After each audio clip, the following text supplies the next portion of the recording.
Yo, what up, MG fam? It's your boy McGruff, and we're back, man. Back with the Madden 25 rebuild here with the Detroit Lions. Hey, so this episode, we're going to go over what happened in the playoffs, the rest of the playoffs. And you guys know we lost to Arizona last game by 1 point. Man, Kyler Murray worked his magic against us, and he has his team going to the Super Bowl. I wish it was us, but hey, we can't cry over spilled milk. So we're going to get into a few things in this video, man. Also, we're going to cover the draft and everything else, and, try to get things squared away for next season. First up, we're going to discuss Andy Reid, man, leaving Kansas City. Andy's leaving Kansas City after losing in the AFC Championship game against the Browns. Andy will head on down to New Orleans. Hey, Big Andy going down there to try out some of that good old food down there in New Orleans.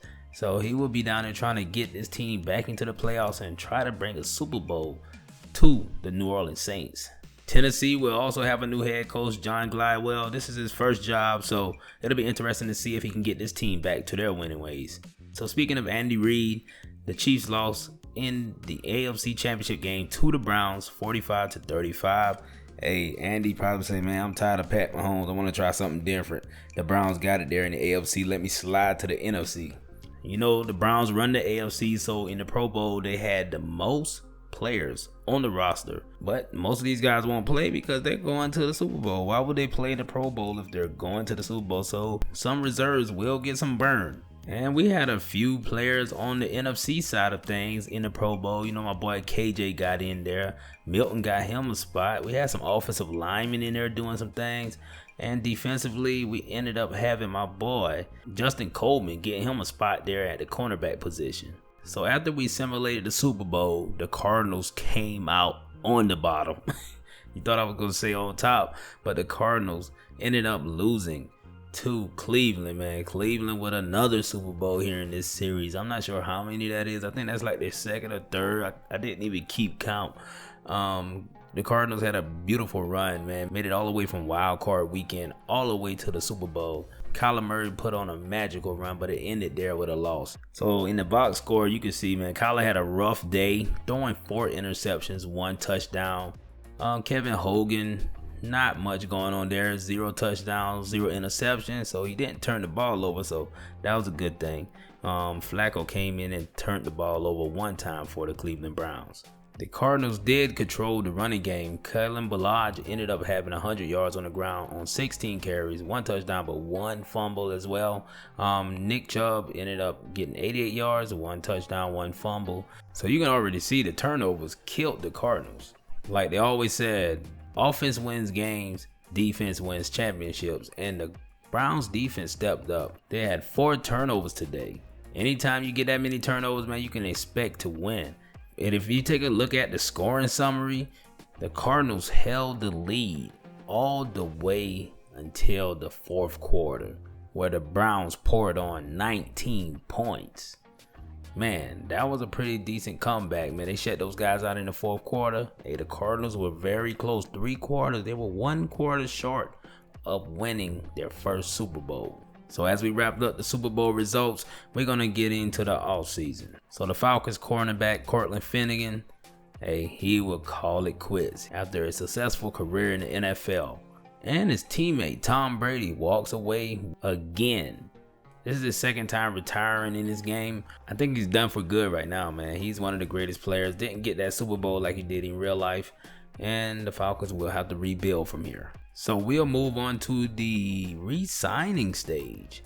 We were able to re-sign a few players. We got my boy Decker back in here. Rivers came back for us. Jordan Love, man, he's coming back. We lost a couple of offensive linemen, but I think we'll be able to rebuild in the draft with all of the picks that we have. And on to free agency. You already know how I run this series. I don't pick up many free agents. I allow the computer to, load their teams up to make this thing more competitive.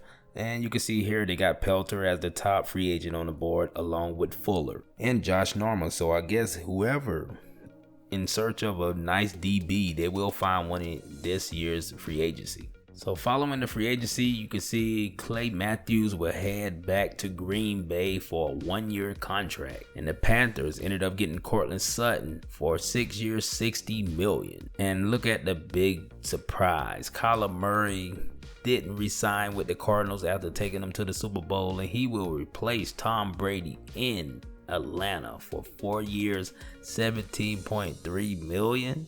What is that, like $4 million a year? That's a steal. I would figure he would have got him a big max contract after that Super Bowl run. And the Chiefs ended up getting the top DB, Christian Fulton, on a 2-year deal. And McLaurin will head to Minnesota for a 5-year deal worth $19 million. And the Bears ended up taking Gardner Minshew from the Jaguars for a 4-year, $13 million deal. Wonder if he's going to get some PT this year. That'll be interesting also. And another huge deal, the Jaguars signed Michael Thomas to a 6-year deal worth $66 million. And Curtis Samuels will head to the Bengals. So some wide receivers and quarterbacks are moving around the league. So it's going to be some brand new connections made this year. And another big signing at quarterback is Matthew Stafford, signing for 2 years with the Colts. You know, we had Matt in that first year, and then we were able to trade Matt and got a top pick, and things haven't been working out very well with Trevor Lawrence, but we're going to give him one more shot this season, and if things don't work out, we got to get rid of him. So prior to the draft, you know, a lot of people were trading players trying to get nice picks, and we ended up getting a trade offer for my boy Wesley, the left guard. Hey, we are pretty stacked on the offensive line, you know, and we will pick up maybe 1 or 2 more offensive linemen in the draft to back up our starters. And we're going to use my boy Barry, you know, as trade bait so we can get some more picks. So we ended up getting an offer from St. Louis. They want to give us Jones, the linebacker, in a 6th-round draft pick. You know what I'm looking for. I'm looking for something like 2 picks in this year's draft. And the only team that offers that is Cleveland. Cleveland giving us a 4th and a 6th round in this year's draft. So we're going to accept that one. So Cleveland can use Wesley right away. Wesley will be their starting guard. Young man out there with an 81 overall once we swap him all the way over there. And he fits their system perfectly. So now let's get into the NFL draft. So first up, we got the Chargers on the board, and they will select a linebacker, Eric McGrew. And with the second pick, you got the Green Bay Packers. They're going to take a quarterback, Stephen Cohen. And the Giants, they're going to take a quarterback as well with the third pick. 2 quarterbacks taken back to back. And the Colts take a quarterback right after that with the 4th pick, Greg Jackson. So you got Matthew Stafford and Greg Jackson in the same backfield competing for one position. I want to see if the young man can beat them out. And finally, no quarterback is taken. Will Franz, the linebacker, goes to Miami. And then another quarterback, James Stone, heading to the Seahawks. And then they had a great performance out of their young quarterback last year who was a rookie, and they signed another one. And the Raiders took Mike Jones, another quarterback. I think I broke the game with this imported draft class from the Furman Dynasty. And the Minnesota Vikings take Eric Harwell with the 9th pick. And Clint Greco, the free safety, goes to the Saints with the 10th pick. And the Steelers traded their pick to the Panthers, who will select Brandon Wheeler, a free safety, with the 11th pick. And the Buccaneers take a defensive end, Michael Slater, with the 12th pick. And the Eagles take a linebacker, Jonathan Prince, with the 13th pick. And there goes another quarterback, Manny Pennington, goes to the St. Louis Rams with the 14th pick. And now we're on the board. So we are going to trade down here. We got a chance at getting Philadelphia's 2019 first round pick, which is crazy because they're probably going to be bad next year. And then they're going to give us their 3rd round pick in this year's draft. So we're going to accept that. So now we're going to just fast forward and go through the rest of our picks, because I know you guys don't want to sit around and watch every pick of this year's draft. And we're going to speed this thing up and get it going. So we're here in the first round with the 30th pick. And we're going to select our first player, which will be my boy Jason Williams from Furman. He's a wide receiver. He came into Furman as a 5-star recruit, and he performed well, and he helped Furman get their first national championship, and he will try to help the Lions get their first Super Bowl. So on to the second round. We're looking for another player, and we're going to take Ken Swan, the cornerback. Man, you never can have too many cornerbacks in the NFL, yo. So on to the 3rd round. We're going to be looking. We're going to select my boy Joe Hart, who was slated to go in the 4th round, but He's from Furman, and you know I got to snatch him up before anybody else get him. Joe Hart was one of the leaders on defense for that Furman team.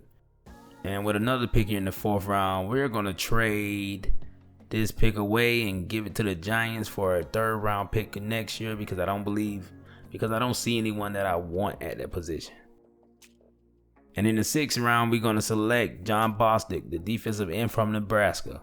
In our last pick of the draft, we're going to grab us another running back, Brian Morgan, with the 30th pick, and that will wrap up our draft this year. So this was one of our worst drafts we had in this whole series. You know, it was more of a gamble because I didn't scout that much. I wanted to go at it with a different approach, take a little risk, and see if I could still pull some great draft picks.